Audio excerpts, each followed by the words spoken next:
Makanya ini riwayah ini masyhur nih, dulu di Jakarta, kisah nyata ya. Ini sebenarnya sudah sering diceritakan sama kiai-kiai ya.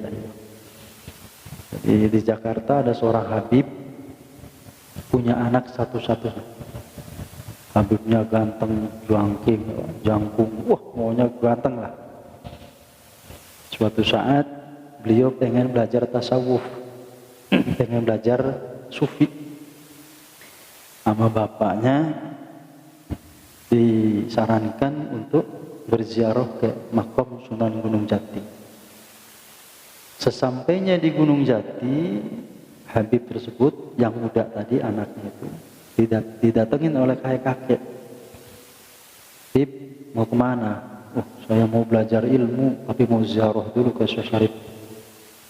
Udah jangan di sini, tuh guru kamu, kisah nyata ya. Guru kamu tuh bukan di sini, tapi adanya itu di bawah jembatan. Di Cirebon itu sebelum itu ada jembatan, ada jembatan. Yang benar-benar udah berangkat tuh cari. Nih orang tuanya nyari nih Pak nih, karena berangkat duluan, janjian ketemu di Gunung Jati, Habib tuh nggak ketemu nyari anaknya. Nah ini sudah terlanjur Habib ini ke kolong jembatan. Dicari, ternyata yang ada siapa Pak di situ? Yang ada tukang sol sepatu. Masya Allah.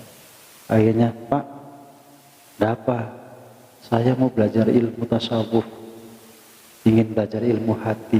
Oh, wah nggak usah, pergi sana pergi. Gak ada urusan saya tuh. Lagi sol sepatu, compang camping. Balik lagi habis sholat. Pak, benar saya disuruh sama orang tua tadi di Gunung Jati, di makom, suruh ke bapak belajar. Suruh belajar ilmu hati. Udah nggak usah, sana pergi. Kan begitu biasa. Sama tuang sol sepatu. Yang ketiga kalinya, benar demi Allah Pak, itu orang tuanya. Cirinya seperti apa orang tuanya? Begini-begini. Oh ya udah, kalau emang beliau yang nyuruh, berarti kamu benar. Nah, berarti disuruh berguru ke saya. Ternyata dia adalah seorang waliullah, wali paku biasanya. Akhirnya dibimbing tuh sampai menjelang maghrib, sampai malam. Habis sholat belajar lagi, diajarin hati, ilmu hati. Akhirnya udah sampai meresep karena ilmunya luar biasa. Akhirnya bapaknya juga mencari-cari, nggak ketemu-ketemu, belum ketemu waktu itu ya. Nah, sudah seharian sampai menjelang maghrib lagi, itu berarti dari maghrib, malam, siang diajarin. Di situ tuh sambil ngesol sepatu. Makanya kadang-kadang kita hati-hati ya sama waliullah. Akhirnya sudah, sekarang kamu sholat, sudah pergi, ketemuin orang tuamu, dicari itu.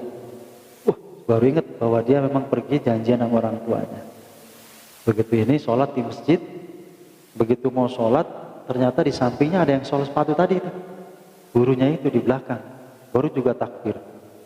Allah, ditempeleng dari belakang, dijorokin, apa namanya, digaplok, apa namanya, ditabok lah gitu, sampai jatuh.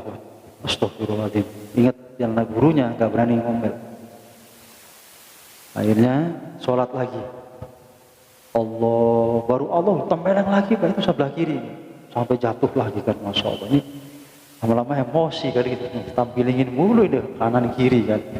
3 kali sholat lagi, tempiling lagi Pak sebelah kirinya. Masya Allah, ini udah muncrak-muncrak ini emosi ini.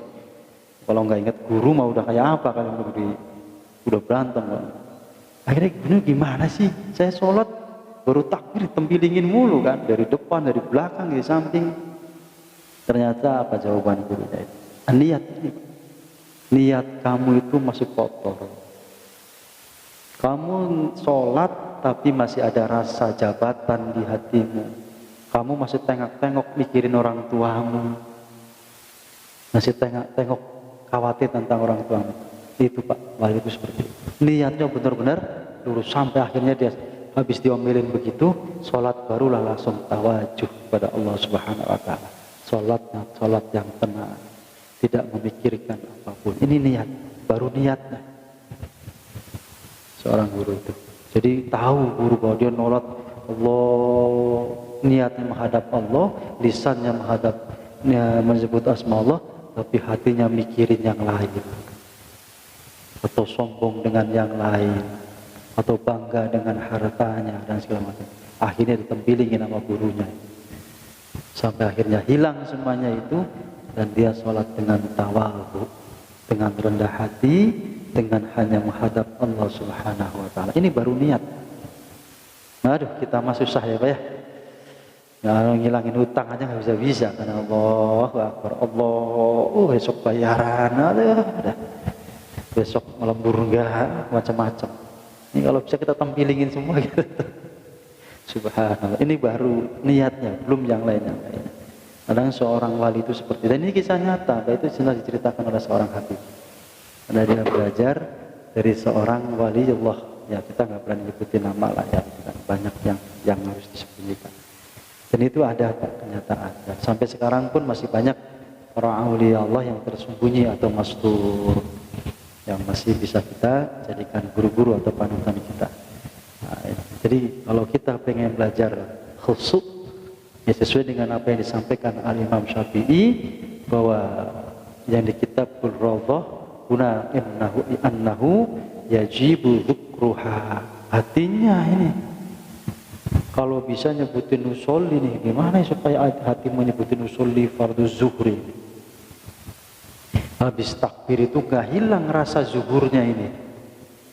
Jadi minimal kita itu sadar betul 5 menit itu kita lagi sholat zuhur. Jangan sampai enggak. Karena disebutkan min awali takbir illa faraghiha. Diawali dari takbir kita mengingat sholat sampai ila faraghiha, sampai salam kita baru lepas dari sholat dulu. Itu Imam Syafi'i.